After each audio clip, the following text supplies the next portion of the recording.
जी हमें सिखा कर गए हैं कि कर्म फल की चिंता नहीं करनी चाहिए, आनंद पूर्वक कर्म करना चाहिए। जिससे बच्चे आनंद पूर्वक हर कार्य को करते हैं, उन्हें फल की कोई चिंता नहीं होती है। वे सोच विचार कर कोई कार्य नहीं करते हैं। वह जिस समय जो चीज़ें आती हैं उसका पूरा आनंद लेते हैं और उस समय जो उन्हें उचित लगता है वह निर्णय ले लेते हैं।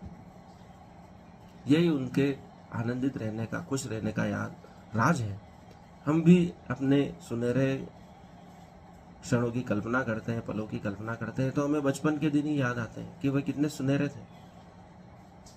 उस समय कुछ बोझिल नहीं था, सब कुछ आनंद पूर्वक व्यतीत होता था। इसलिए कृष्ण सच्चे नेतृत्व के रूप में अपनी आवश्यकता भी खत्म कर देते हैं।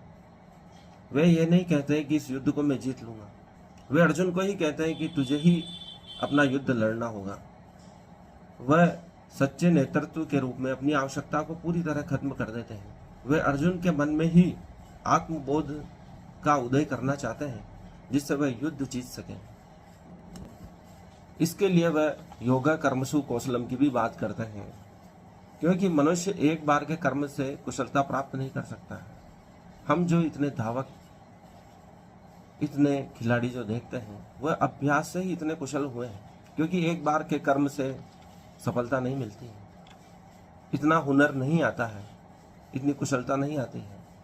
उनके हाथ जादूगर की भांति हमें लगते हैं, उनके पांव जादूगर की भांति लगते हैं कि कितनी कुशलता से वह अपने खेल को अंजाम देते हैं। इसलिए कुशलता प्राप्त करने के लिए कृष्ण अर्जुन से कह रहे हैं कि तू अपनी कुशलता पर ध्यान दे, न कि कर्म फल पर ध्यान देना है तुझे। क्योंकि इस कुशलता के द्वारा तुम जैसे समाज के सामने अपना आप को प्रस्तुत करेंगे वैसे ही लोग तुम्हें समझने लगेंगे। तुम्हें अभी तक लोग क्षत्रिय समझते थे, अगर तुम तपस्या के मार्ग पर जाओगे तो तुम्हें तपस्वी मानने में उनको समय लगेगा, लेकिन वो मानने लगेंगे। लेकिन तुम्हारा मूल धर्म क्षत्रिय का है और तुम तपस्या के मार्ग में इतनी कुशलता से नहीं जा सकते हो जैसे तुम क्षत्रिय धर्म का पालन करने में कुशल हो।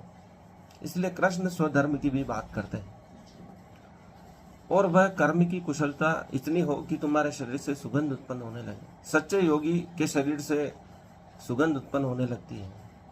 इसलिए भगवान बुद्ध की कुटी को गंध कुटी कहा जाता था, क्योंकि उनके कर्म इतने कुशल हो गए थे कि सब कल्मश पाप नष्ट हो चुके थे।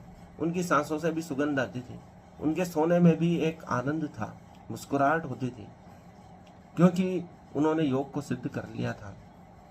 इसलिए सच्चा योगी